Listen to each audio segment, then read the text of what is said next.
আসসালামু আলাইকুম। হিন্দু ভাই ও বোনেদেরকে জানাই নমস্কার, অন্যান্য ধর্মের জাতি ভাই ও বোনেদেরকে জানাই আদাব। আমি তান্ত্রিক বড়ুয়া। আজকে আপনাদের মাধ্যমে যেই শত্রুর রক্ত বান গজাল দিয়া গাছে মারা যে নকশাটি নিয়ে উপস্থিত হলাম, যেটা আপনারা আমার স্ক্রিনে দেখতে পাচ্ছেন, 100% গ্যারান্টি যে এই দিয়ে কাজ করার সাথে সাথে আপনাদের কাজ হয়ে যাবে।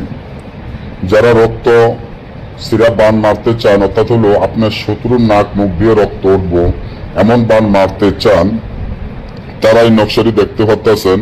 খুব পরীক্ষিত একটা নকশা। এখনকার দিনে কোনো বইয়ের মধ্যে এই নকশাগুলো পাবেন না, কারণ এই নকশাগুলো খুবই পরীক্ষিত, গ্যারান্টি করা, আদি ও আসল অরিজিনাল বই থেকে আপনাদের মাধ্যমে দেওয়া।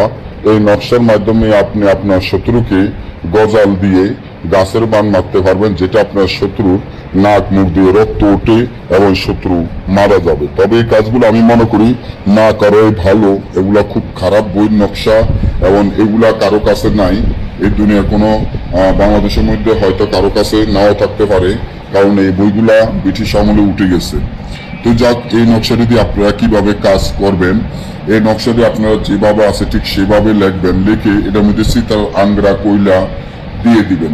দেওয়ার পরে শত্রুর নাম, শত্রু পিতা মাতার নাম যে পাশার উপরে লিখে দিবেন। দেওয়ার পরে যেভাবে আছে এইভাবে এটারে যে কোনো একটা গাছের ভিতরে এই তাবিজটি ঢুকিয়া গজাল দিয়ে মেরে দিবেন। যখন গাছটি আস্তে আস্তে শুকাবে এবং মারার সাথে সাথে দেখবেন শত্রুর নাক মুখ দিয়ে রক্ত উঠে বুকে ফিটে বান ফুরে শত্রু মারা যাবে। তবে মারার আগে, এই তাবিজটি দিয়ে কাজ করার আগে আমাদের অনুমতি নিয়ে কাজ করবেন, নয়তো আপনার কাজ হবে না। এবং আমাদের অনুমতি নিয়ে কাজ করবেন, বা এই ধরনের যে কোনো ধরনের কাজ করাতে চান, স্ক্রিনে দেওয়া নম্বরে যোগাযোগ করে কাজ করে নেবেন। সবাই ভালো থাকবেন।